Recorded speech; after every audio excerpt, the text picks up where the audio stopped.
Good evening and hi, so my name is Casey Butcher in My ID number is 561053222148. So today I want to present about the study case that's involved in topic 2, challenge in navigating narrow channel.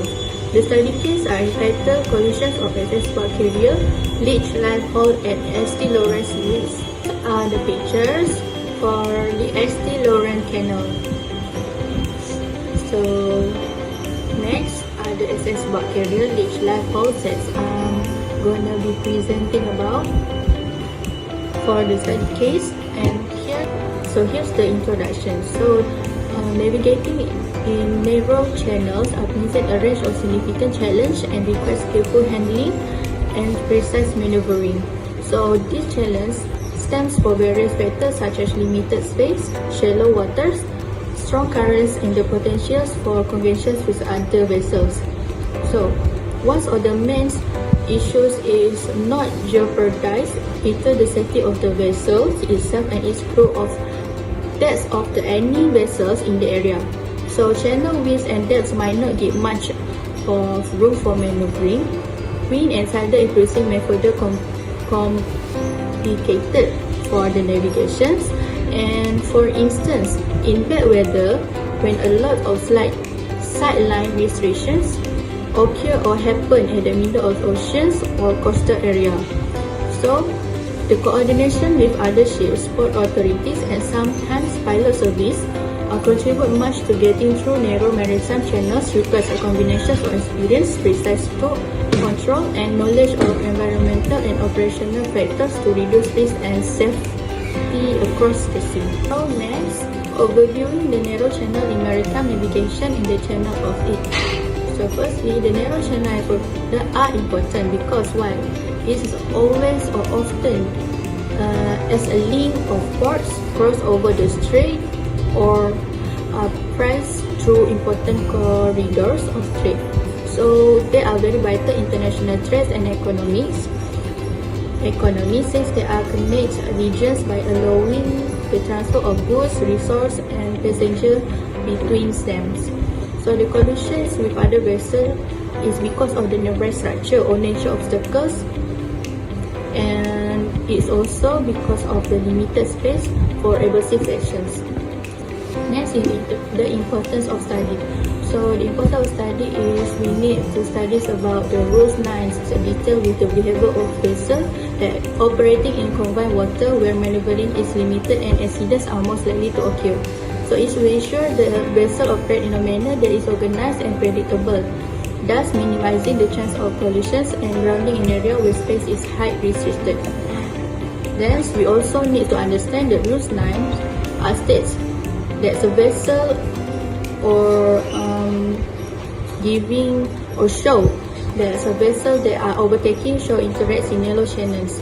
So the overtaking vessel to ensure it has the room to pass safely and must sound the appropriate signal to alert the other vessel of its intentions, because there are many types of the signals for avoiding these collisions. And now we're seeing the overview for related collision regulations in narrow channels.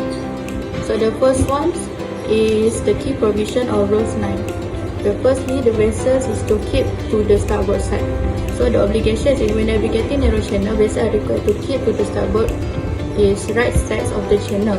Why? Because the regulation provides a clear framework of how vessels should behave in constrained space, reduce confusion and potential conflict when two vessels approach to each other.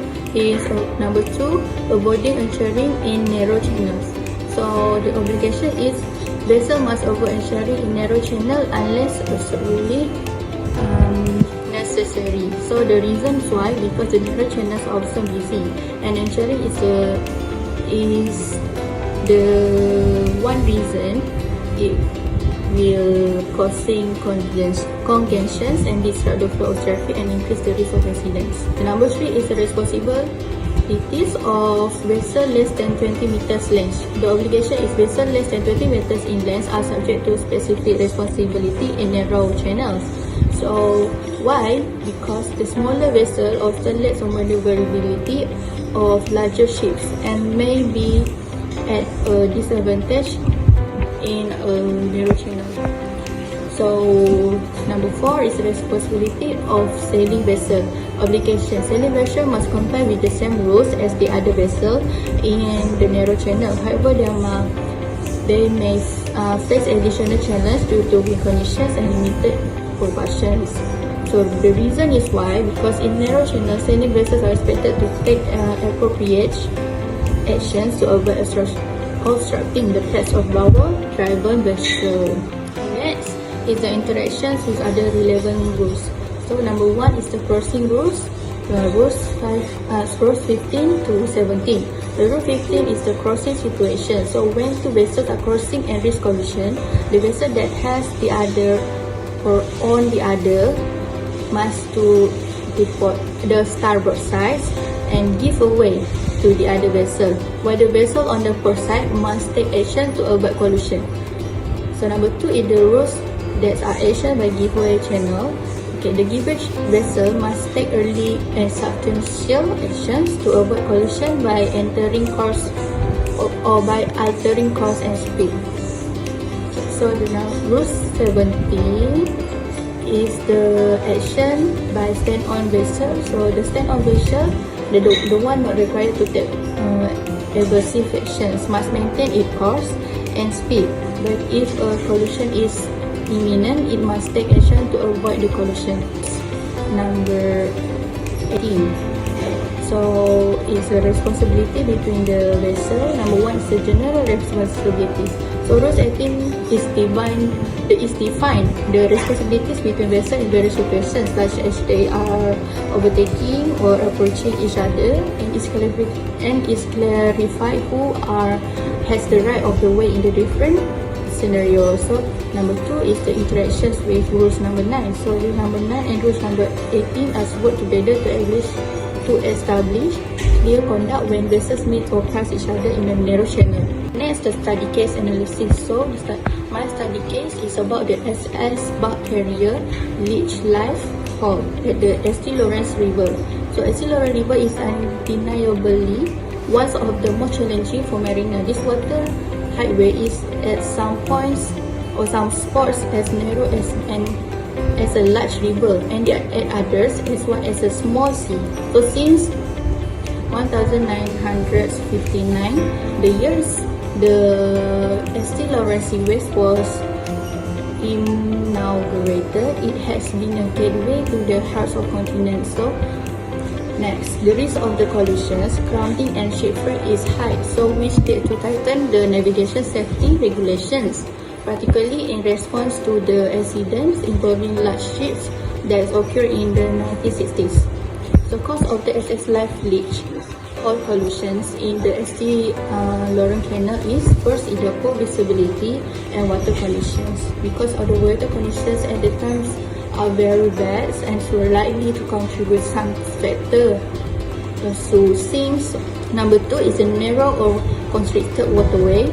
So the St. Lawrence Canal is a narrow channel with limited maneuvering space, which can complicate or being a complicated navigations, especially for large vessels like bulk carrier and tanker. So number 3 is the human error. So as a possible cause could have been human error being, because in interpreting the situations, the crew judgment or miscommunication must be the main reason for this human error. Next is the effect of the SS Leech Life hold collision in the St. Lawrence Canal. So number 1, the effects is the damage of the vessel, and the following is the disruption to maritime traffic. And number 3 is environmental impact. So depending on the type of cargo, there could have been a spill of cargo or fuel, so it's harmful to the marine creature. And next is a common challenge in narrow channel. So the common challenge in navigating the St. Lawrence Canal is next is the common challenge in navigating the St. Lawrence Canal. So number one is of course the limited maneuvering space, and the following with the heavy traffic. Why it says heavy traffic? Because the St. Lawrence Seaway is a busy maritime road with frequent vessel traffic, because it's the way to doing shipping or any navigating activities. So number 3 is the shallow water and navigation hazard. The canal has shallow spot and hidden navigation hazards such as submerged rock or sandbags. So next is the common human error with collision situation. Number 1 is calculating relative distance and speed. So the crew may misjudge the distance or the speed related to the other vessel approaching and fail to take timely avoiding actions. Number 2 is because of failure of the OSAS rules of navigation. And the number 3 is a failure to communicate, because the main key is to have a better communications, which is the crew. And number 4 is delay and inadequate reaction. So panic and miscommunication is a small area may lead to slow actions and improper evasive actions and may lead to collisions. Number 5 is petty and stretch. And then next is the technology to consider for avoiding collisions in narrow channels. So number 1, we can using the ACE, that is automation identification system, because it provides crew with real-time information on the position, speed and course of vessel in the vicinity. Number 2 is the radar system. The radar system is detect vessel and obstacle in poor visibility environments such as fogs or night, offering situation awareness. Number 3 is the electric chart display or information system, ECDIS. So it provides digital maps and charts that enable navigation by the crew, monitoring of depth and hazard identification, especially in shallow water or narrow area. Okay, next is the recommendation. So what are the recommendations that I can say is improving in training program. So the first thing that we can do is simulate training in narrow channel environment, and number 2 is focus on corrects and taking detailed training on corrects or and for ensuring that the mariners are provisions in handling right of way rules and passing protocol. Next is the situation awareness or decision making. So enhance mariner situation awareness through scenario based training and helping them recognize environmental hazard and traffic patterns. Next is a human factor or stress management. So include human factor training that address common errors like pattern, stress and cognitive overload. We need to teach mariner how to manage their stress in challenging situations. Number 5 is the regular drills and evaluations. So implement regular drills that simulate narrow channels navigating under various scenarios, and ensuring mariner prepare for unexpected challenge like sudden change or weather and unexpected vessel encounter. Next, there are how to enhance the policy and regulations to overcome narrow channel challenge. So number 1, making a better compliance with codex, which is rules 9, and then with this, the risk assessment and guidelines specific can be applied to the narrow channels. And then number 3 is a mandatory to carriers of navigation technologies. Next is improving communication protocol. So with this, the crew can use the VHF radio for compulsory. Number 5, the collaboration with local authorities. Work closely with the local authorities and port authorities to ensure that narrow channels are constantly monitored for traffic density and environmental factor. Next is the conclusion. So the small of maneuvering shallow waters, intense traffic, poor visibility, and meteorological conditions such as current or bad weather create a high risk environmental. So human errors among are very leading cause, and this coupled with misjudgment for distance, inability to communicate effectively, delay reactions and fatigue. So mitigate this risk, the obvious often need sequential improvement in training and regulation. So besides using the regulations of rules 9, we need to ensure that vessels are followed to the safety protocol wisely. So next, this is the reference, and then that's all for me. Thank you.